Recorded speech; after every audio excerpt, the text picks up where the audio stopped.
बिस्मिल्लाहिर्रहमानिर्रहीम, अस्सलाम वालेकुम। वेस्पा कहानी एक ब्रांड न्यू एपिसोड के साथ मैं आप सबको खुशामदीद कहता हूँ। मैं इस वक्त मौजूद हूँ जी मजंग में, और मेरे साथ अगर आप कहना कि वेस्पा के इलेक्ट्रीशियन के हवाले से अगर बात करें पूरे लाहौर में, तो अगर किसी का बहुत ज़्यादा नाम है, और मैंने किसी भी वेस्पा के जो मैकेनिक थे उनसे पता करवाया तो उन्होंने कहा जी कि उस्ताद टीपू साहब के पास चले जाएं।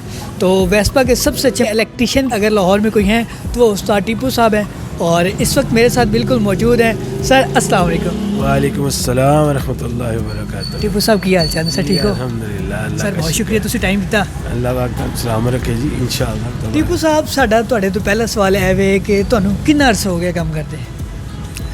ਮੈਨੂੰ ਜੀ ਅਬਾ 40 ईयर हो गए ਜੀ। ਅੱਛਾ 40 ਸਾਲ ਤੋਂ ਜ਼ਿਆਦਾ ਹੋ ਗਿਆ ਜੀ। ਅੱਛਾ। ਔਰ ਲਾਹੌਰ ਦੇ ਵਿੱਚ ਬਾਗੁਲ ਬੇਗਮ ਦੇ ਵਿੱਚ ਮੈਂ ਪਹਿਲੀ ਦਫਾ ਇਸੇ ਇੱਥੇ ਕੰਮ ਸ਼ੁਰੂ ਕੀਤਾ ਸੀ। ਅੱਛਾ। ਤੇ ਅਲਹਮਦੁਲਿल्लाह ਹਾਲੇ ਤੱਕ ਚੱਲ ਰਿਹਾ ਜੀ। ਬੱਚੇ ਬੜੇ ਨੇ, ਸ਼ਾਗਿਰਦ ਮੇਰੇ ਪਾਕਿਸਤਾਨ ਦੇ ਲਾਹੌਰ 'ਚ ਕੋਨੇ ਕੋਨੇ 'ਚ ਮਾਸ਼ਾਅੱਲਾ ਮੌਜੂਦ ਨੇ। अच्छा। ਤੇ ਮੇਰੇ ਉਸਤਾਦ ਮੇਰੇ मोहतरम बड़े भाई मरहूम हाजी इरशाद साहब हैं जी। अच्छा। हाजी इरशाद साहब जो है ना वो मेरे उस्ताद मोहतरम थे। अच्छा। वो कुछ अर्सा पहले ही अल्लाह को फ़ानी से कूच कर गए हैं। अल्लाह ताला उनकी मग़फ़िरत करे। तो वो भी उस्तादों के उस्ताद थे माशाअल्लाह। तो मतलब आपको तो अपने घराने से, अपने घर से ही सीखने को काम मिल गया? जी जी अल्हम्दुलिल्लाह। उनके उस्ताद मोहतरम थे हाजी मुनीर साहब। अच्छा। उनका भी नाम लाहौर में था माशाअल्लाह। वो भी अपने वक़्त के उस्ताद थे। तो भाई साहब आपकी शुरू से ही यही भी शॉप थी या आपने कहीं चेंज कर ली? मेरी शॉप पहले ये मजंग इशारे के पास है। अच्छा। अभी भी है, वहाँ पे मेरा छोटा बेटा काम करता है। अच्छा। तो मैं चूँकि बस अब सिलेक्टिव काम करता हूँ, स्कूटरों का ही करता हूँ ज़्यादा। अच्छा। तो इसलिए मैंने अपनी शॉप ख़रीदी थी, इधर में आ गया हूँ, अभी यहीं पे होता हूँ ज़्यादातर इंशाल्लाह। तो अभी भाई साहब मतलब स्कूटर का काम का वो तो अब नहीं ना रहा? जी जी।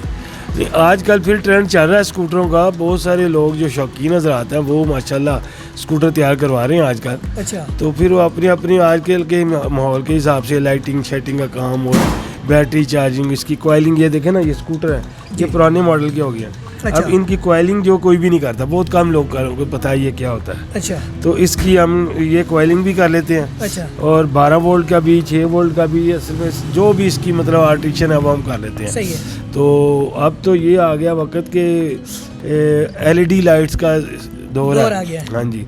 तो इन स्कूटरों को भाई कहते हैं जी हमें LED लाइट चाहिए। सही है। तो बैटरी भी लगाना पॉसिबल नहीं होता, मुश्किल होता है, यानी ज़्यादा पैसे लगते हैं उसके। अच्छा। तो हमने एक ऐसा सिस्टम इसका निकाला कि वो चीज़ें लगा के कुछ सर्किट वगैरह, तो इसको हम LED लाइट पे भी चला लेते हैं इंशाल्लाह। तो इनका जो शुरू में जो लग के कंपनी की तरफ से आई थी कॉइल वगैरह, जी जी, तो ये कितने एम्पेयर या वोल्टेज की थे? ये मतलब ये देखें 80s तक जो है ना वो 6 वोल्ट ही आया सारा। अच्छा। 80 मॉडल तक सारे 6 वोल्ट ही हैं ज़्यादा।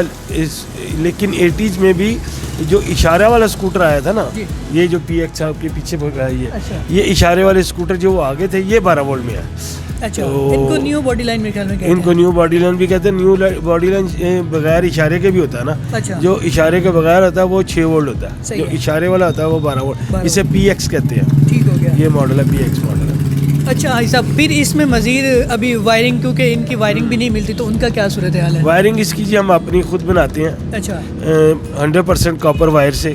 अच्छा। और अल्हम्दुलिल्लाह वो जब एक दफ़ा लग जाए तो फिर वो गलती नहीं है। आजकल जो सिल्वर की वायर आ रही हैं वो तो 2 महीने 3 महीने स्कूटर खड़ा रहे तो वो तो सारा पाउडर हो जाता है। सही है। तो हम इसके कॉपर की वायर से बनाते हैं। अच्छा। और माशाल्लाह बिल्कुल ओरिजिनल वैसा काम होता है। वो हर लुप्पी थिम्मल हमारा जो काम होता है वो बिल्कुल मतलब ओरिजिनल जैसा होता है। तो सब आपसे हम वायरिंग बनवाते हैं तो वो आपको कितनी कॉस्ट में पड़ेगी? देखें जी, अगर 6 वोल्ट स्कूटर है तो उसकी अगर वायरिंग का देखा जाए तो वायरिंग हम उसकी देते हैं 3000 रुपये में। अच्छा। तो बाकी ये होता है कि जब वो मिस्त्री स्कूटर तैयार कर रहे होते हैं वो इसमें वायरिंग जो है वो इसमें इंस्टॉल कर देते हैं। सही है। तो जब तैयार होता है स्कूटर फिर हमारे पास आते हैं तो हम उसके कनेक्शन वगैरह करते हैं, फिर 1000-1500 रुपये उसकी लेबर होती है। मतलब अगर बैटरी वगैरह डलवाना तो उसका तो फिर वो तो बिल्कुल एक्सेप्शनल है ना केस, बैटरी वाला। अच्छा। तो वो करना हो तो वो फिर उसके स्कूटर के हिसाब से, उनकी डिमांड के हिसाब से देखते हैं कि उन्होंने क्या लाइटें लगानी है। अगर एक रैंडम अंदाजा लगाया जाए कि अगर बैटरी वाली वायरिंग की जाए तो वो देखें वो 8 से 10 हज़ार में होती है। अच्छा। हाँ जी। भाई साहब एक होर ਤੁਹਾਡੇ ਕੋਲ ਸਵਾਲ ਸਾਡਾ ਹੈ ਵੇ ਕਿ ਅੱਛਾ ਜਿਸ ਟਾਈਮ ਤੁਸੀਂ ਕੰਮ ਸਟਾਰਟ ਕੀਤਾ ਸੀ ਉਸ ਟਾਈਮ ਇਹਨਾਂ ਦੇ ਤਾਰਾਂ ਦਾ ਜਾਂ ਮਜ਼ਦੂਰੀ ਇਹਨਾਂ ਦਾ ਕੀ ਰੇਟ ਵਗੈਰਾ ਹੁੰਦਾ ਸੀ? ਦੇਖੋ ਜੀ, ਜਿਸ ਟਾਈਮ ਅਸੀਂ ਇਹ ਕੰਮ ਸ਼ੁਰੂ ਕੀਤਾ ਸੀ ਨਾ ਉਦੋਂ ਤੇ ਅਸੀਂ ਇੱਕ ਕੋਇਲ ਜਿਹੜੀ ਹੈ ਨਾ, ਜਿਹੜੀ ਮੈਂ ਤੁਹਾਨੂੰ ਦੱਸੀ ਹੈ, ਹਾਂਜੀ, ਇਹਦਾ ਅਸੀਂ 60 ਰੁਪਏ ਲੈਣੇ ਸੀ ਕੋਇਲ ਦਾ, ਇੱਕ ਅੱਛਾ, ਕੋਇਲ ਦਾ, ਅੱਛਾ। ਜਿਹਦਾ ਮੈਂ ਤੁਹਾਨੂੰ ਅੱਜ ਦੱਸਿਆ 1200 ਹੋ ਗਿਆ। ਅੱਛਾ, ਇਹਦੀ ਵਜ੍ਹਾ ਕਿ ਕਾਪਰ ਇੰਨਾ ਕੁ ਮਹਿੰਗਾ ਹੋ ਗਿਆ ਹੈ ਕਿ ਮਤਲਬ ਅਫੋਰਡੇਬਲ ਹੀ ਨਹੀਂ ਰਹਿ ਗਿਆ। ਸਹੀ ਹੈ। ਤੇ ਅਸੀਂ ਉਦੋਂ ਇਹਦੇ ਸਕੂਟਰ ਦੀ ਪੂਰੀ ਵਾਇਰਿੰਗ ਦਾ ਜਿਹੜਾ ਹੈ ਨਾ, ਹਾਂਜੀ, ਉਹ 250-300 ਰੁਪਏ ਲਈਦਾ ਸੀ। ਅੱਛਾ, ਤੇ ਅੱਜ ਤੁਸੀਂ ਦੇਖ ਲਓ ਕਿੱਥੇ ਦਾ ਕਿੱਥੇ ਵਕਤ ਚਲਾ ਗਿਆ। ਤੇ ਇਹ ਗੱਲ ਮੈਂ ਤੁਹਾਨੂੰ ਦੱਸ ਰਿਹਾ 80s ਦੀ। ਅੱਛਾ, ਹਾਂਜੀ, ਤੇ ਅਸੀਂ ਉਦੋਂ ਕੰਮ ਕਰ ਰਹੇ ਸੀ ਤੇ ਉਦੋਂ ਤੇ ਸਕੂਟਰ ਤੁਹਾਨੂੰ ਪਤਾ ਬਹੁਤ ਜ਼ਿਆਦਾ ਨਾਯਾਬ ਚੀਜ਼ ਹੁੰਦੀ Popular ਸੀ ਔਰ ਹਾਂਜੀ, ਬੜਾ ਪਾਪੂਲਰ ਟਾਈਮ ਸੀ। ਹਾਂ, ਤੇ ਉਹ ਉਸ ਵਕਤ ਦਾ ਅਸੀਂ ਜਿਹੜਾ ਨਾ ਕੰਮ ਕਰ ਰਹੇ ਹਾਂ। ਤੇ ਅਲਹਮਦੁਲਿਲਾ ਵਾਈਂਡਿੰਗ ਵੀ ਤੁਸੀਂ ਜਦੋਂ ਦੇਖੋਗੇ ਸਾਡੇ ਹੱਥ ਉਹ ਬਿਲਕੁਲ ਲੱਗੇਗਾ ਹੀ ਨਹੀਂ ਕਿ ਇਹ ਵਾਈਂਡ ਕੀਤਾ ਆ। अच्छा, ओरिजिनल लगे। तो भाई साहब अगर ये कोयल है और इसको दोबारा तैयार करवाना है, जिस तरह आप बता रहे हैं कि इसकी वेंडिंग का काम यहाँ पे बहुत कम लोग करते हैं जिनको पता नहीं है, तो अगर आप ये करते हैं तो इसको दोबारा वेंड करवाने में कितना खर्चा आ जाता है? अगर ये 6 वोल्ट है ना, ये 6 वोल्ट की एक कॉइल जो है ना, ये जी, कोई भी हो तीनों में से, अच्छा, तो इसके हम वैसे तो मतलब देख लेते हैं क्योंकि ये इसकी तारें देखें ना सारी उसके ओरिजिनल कलर के साथ हमने इसको इंस्टॉल किया होता सही है। है। तो ये अगर पूरी प्लेट वाइंड की जाए तो 1200 रुपया पर कॉइल के हिसाब से हम लेते हैं अच्छा। इसका 1200 रुपये एक पर कोयल कॉइल। का हाँ, मतलब कि ये आपको 3600 में पड़ेगी अगर तकरीबन तीनों हाँ, करवानी है तीनों तो। करवा के ये बिल्कुल ऐसे न्यू जैसी होती है, तो बिल्कुल इसमें वेस्पा में ये 70 या 125 की कोयल नहीं एडजस्ट होती? नहीं, वो कभी भी नहीं हो सकती। नहीं हो सकती? नहीं, फिटिंग का वो मसला आता है। बिल्कुल मुख्तलिफ है। हाँ जी। अच्छा, आप वेस्पा के अलावा और कौन कौन सी चीज़ों का काम करते हैं? मोटर बाइक में कोई भी मतलब बाइक हो, अच्छा, मतलब आजकल हैवी बाइक्स आई हुई है, ये जो 150 है या सुजुकी हो गई। सुजुकी है, होंडा, ये सेल्फ वगैरह उनके जनरेटर वगैरह जो होते हैं उनकी कॉइलिंग वगैरह भी हम करते हैं, सारी वायरिंग। रिक्शा वगैरह का भी काम करते हैं? रिक्शा का करते थे लेकिन अब मैं नहीं करता हूँ। भाई साहब थैंक यू सो मच, ਤੁਸੀਂ ਸਾਨੂੰ टाइम ਦਿੱਤਾ। उम्मीद है आपको मेरी आज की एपिसोड बहुत पसंद आई होगी। आपने मेरे चैनल को सब्सक्राइब और मेरी वीडियोज़ को लाइक करना बिल्कुल नहीं भूलना। Thank you so much.